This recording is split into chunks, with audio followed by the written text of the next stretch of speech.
Good afternoon, everybody. Speedboat Maniac 410. So here it is, the ugly truth of what we already know happened out on the bay on our sea trial a couple of days ago. We're just going to hop up into the engine compartment, take a look at a couple of different lines and a couple different options that we may or may not have. I'm not saying we're going to take that direction. I do have a phone call into Alan and Art over at LSB to have the boat looked at. They are backed up like usual. They're a good shop, but it takes a long time to get in and get things done over there. So we're going to see what the next step is and see what kind of issues we still have or what we can do to try to help remedy any of it, if at all. So, you know, I thought this was pretty neat, but the other day, last month, my niece gave me this beautiful Tuscaloosa myrtle, but it was short. It was about to here. Only 3 weeks or a month ago, she gave it to me for my birthday, and I thought that I killed it because it was over there in a pot that she had originally gave it to me in, and I was watering it like every day or so, and it was all burnt up, as you can see, and I thought that I had killed it, but I planted it, and I've been watering it pretty much every day, and now look at these, and it did not have blooms on it, or these little berries, these berry blooms on it, until about 3 or 4 days ago, and it's just absolutely beautiful. So just when you think something might be dead, you don't know. She'd come back better than ever and be beautiful and surprise you. So sometimes you just don't have control, or what you think might be going on, you might not know at all, including me. Seems to be a good portion of everything that I deal with lately. So let's get up in here and take a look inside this engine bay and talk about what's next. How are we going to get through this? Is Speedboat Maniac defeated? There's also some footage. I'm going to roll it probably right about now. When I got back to Kent Narrows and I was really wiped out and tired, and was checking everything out at the dock, and I'll let you guys just take a look at it. Let the video speak for itself. Okay, my YouTube family, we're back at Kent Narrows, and I'm keeping it real for you guys. You know we had a failure on this pipe again. You can see it's discolored again, and the header's turning gold again. All right, so this side is still getting hot for some reason, even though this tailpipe has been repaired. This header is new, and we know that water flows through it and it's good. I will tell you this line that's feeding from underneath this intake manifold, it's getting warmer than the one on that side, okay? So I'm thinking there's some kind of other situation, a restriction or something coming from the intake manifold. So look, I could do a process of elimination again and like switch the two hoses, one from one side, one from the other, and run the different headers, see if this one cools down better than that one. But what's funny is the water temperature on the engine, they stayed at 155, 160, 165 between the two of them. So it's definitely just, you know, cooling a header situation. The engine itself is, I'm not saying it's cool to touch, but it is not hot. You know, everything about it is cool to touch, but the exhaust is not cooling like it's supposed to. So, look guys, I appreciate you coming along, but we're doing what we can. Speedboat Maniac coming at you guys. If you like this video, give it a big old thumbs up. Click the like button down below. Make it turn blue. We'll see you guys on the next one. And please don't forget to turn on your notification bell for any new videos coming your way. Comment on the video down at the bottom and share the video with a friend. I'm a little hot and tired. Been a long day. So we'll see you guys on the next one. And to you and your family, God bless. Let's get in this engine compartment and see what's going on. Okay, everybody, so I figured this would be a good view to show you if the sunlight's not washing it out too much. But this obviously is the port side motor. So welcome to the next 37 videos of how Speedboat Maniac, I forgot my sunglasses.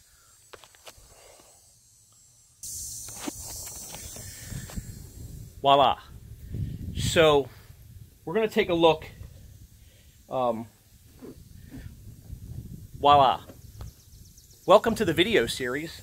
The next 37 videos that we're going to do is about how Speedboat Maniac on a $5 budget is going to attempt to fix a $50,000 engine with duct tape and zip ties. So basically, guys, what we're going to do is look at this line coming out of the intake manifold that we've already talked about several times. Goes down and feeds the bottom of the header in question. Okay? On this side over here, where we do not have a problem, the line is right here coming out of this side of the intake. So they're obviously like Siamese. One's on this side and one's on this side. And this is the line that feeds it. It's a good, I want to say 5/8 or 3/4. I know there's A and N numbers. I don't know them off the top of my head. But this A and N fittings at least 5/8 or 3/4 of an inch diameter on the inside. And then this stainless steel tube that runs underneath has got to be a good 7/8 or 1 inch diameter down here. The manifold itself underneath of all of these. This header is not getting hot. We all know that.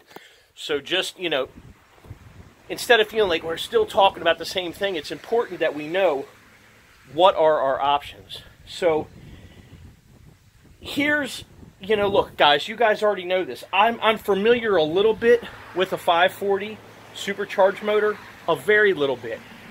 But where the water passages go, and I'm going to have a conversation with Art and Alan and Joey Griffin, who rebuilt the engine, where the water passages go, where the C pump starts providing water through the oil cooler. I don't know if there's a transmission cooler. I don't even know yet.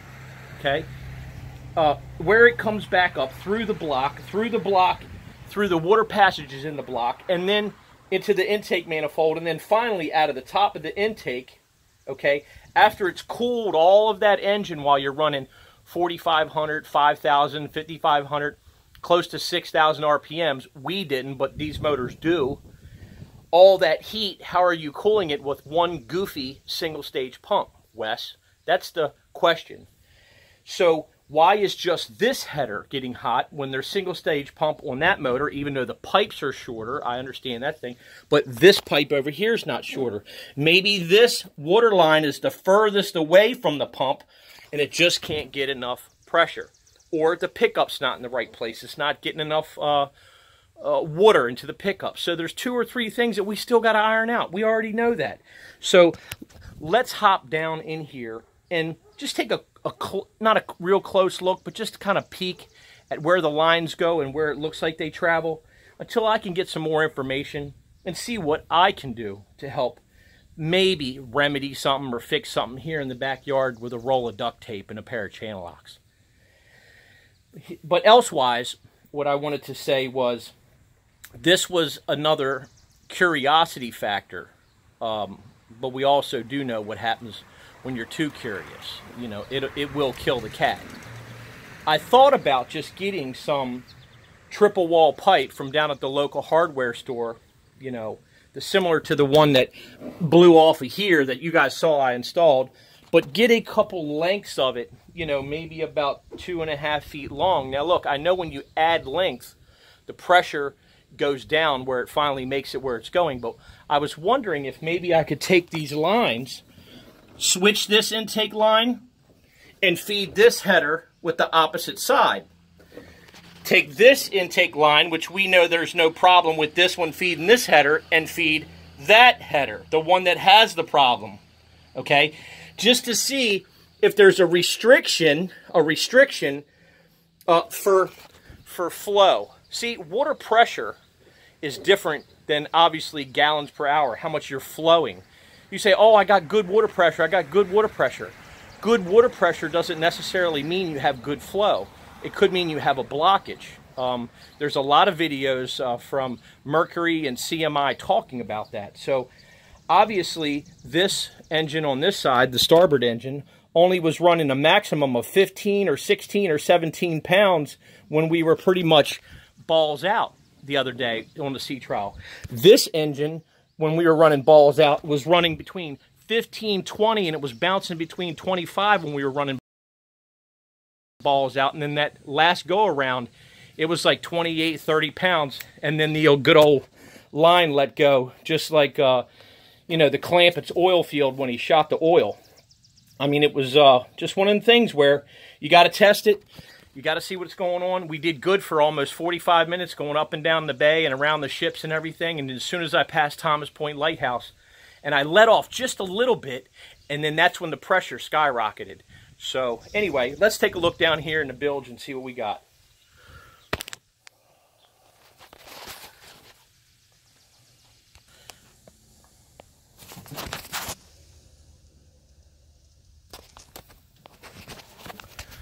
Okay, my YouTube family, here's the full disclosure in the small teeny, as I call it, the lawyer's writing. So you better make sure we check all those boxes and know that I am not an engine builder, period, check.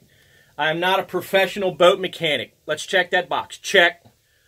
I'm an amateur boating guy who knows a very little bit about high-performance engines, but enough to get himself in trouble. So now that we've established that, and we got the lawyers writing down, let's take a look and let's watch Wes meander his way through this 540 supercharged block and how it's possibly cooled. Guessing, but just visually taking a look at it. Here we go. So, somebody just out there just went, this ought to be good. So, here's the deal. Number one, here's the C pump. It's a single-stage C pump for the 97th time. Here's the pulley that runs off the motor for it. Okay, we obviously know the C pump is fed from the pickup on the rear of the boat down at the bottom. So we know we have water pressure. We know we got pickup line. We just don't know if we have enough. So it comes out of the C pump, okay, here in this 90, this big, I want to say it's a good 1.25 inch hose.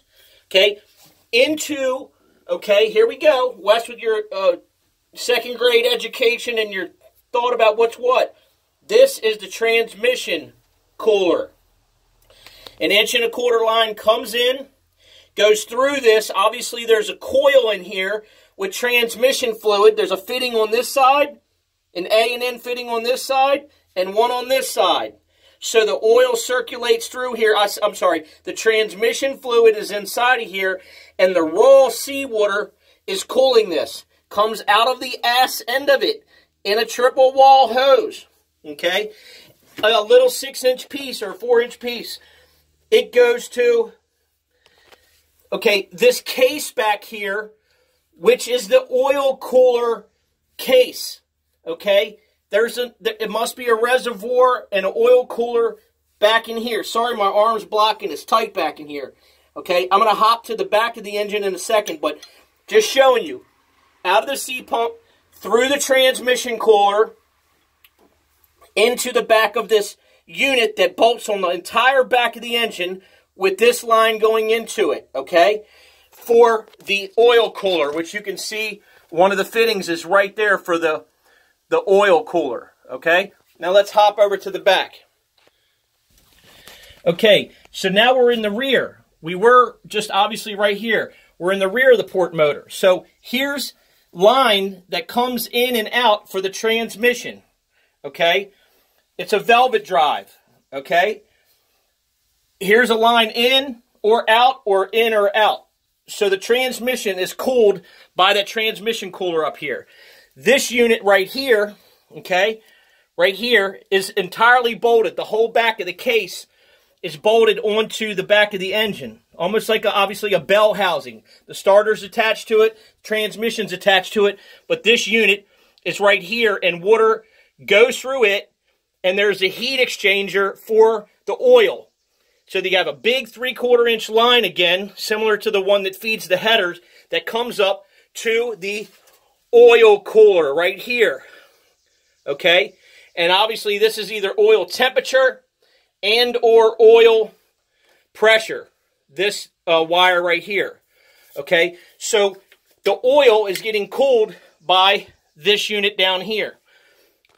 And as it comes out of there, again, over here, there's an outgoing line right here. Okay? It comes out and it goes into this side of the engine over here. Okay? Now, this engine does not have what they call cool fuel. Okay, so there's no fuel that's getting cooled. All right? That line that comes out of there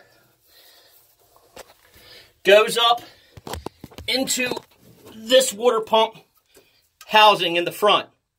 Okay? It runs all the way around. It's a good 3 or 4 foot line from the front of the engine. This goes in to where it would be a water pump here if it was a car, but it's not.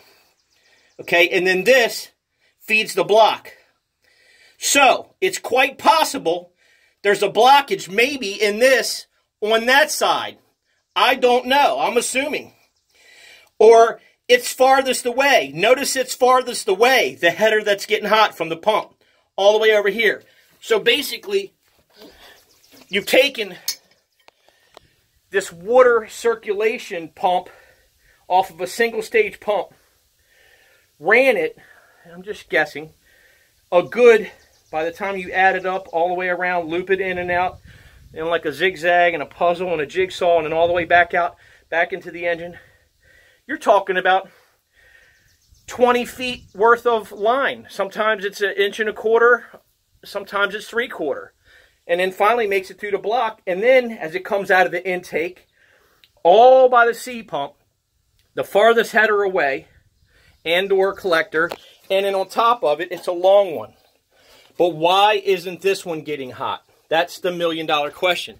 Because there must either be a blockage, possibly. You know, some sort of, I've heard like rubber can come off of something, not by this C pump, is new. This C pump is new.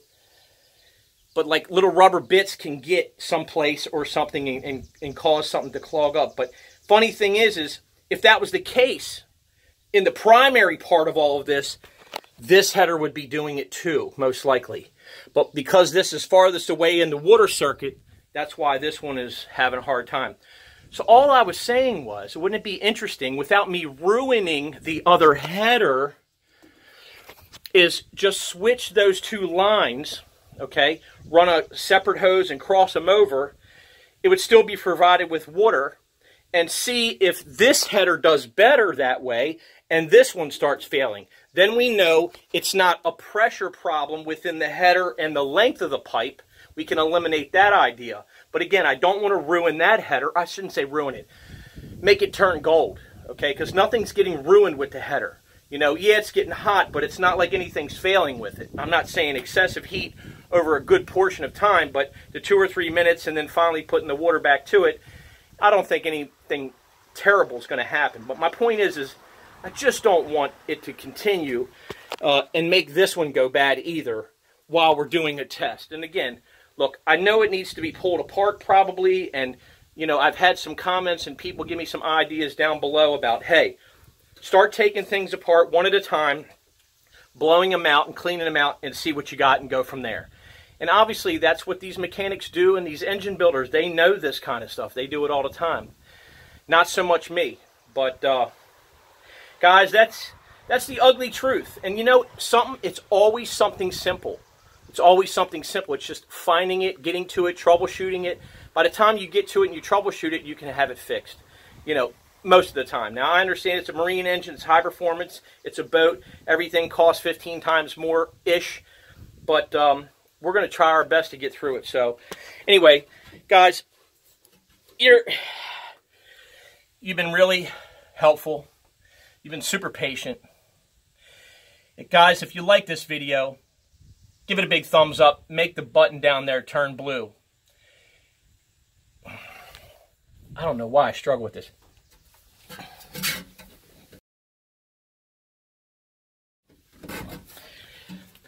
So guys, if you like this video, please give it a big thumbs up. Make the thumb down there turn blue, the like button.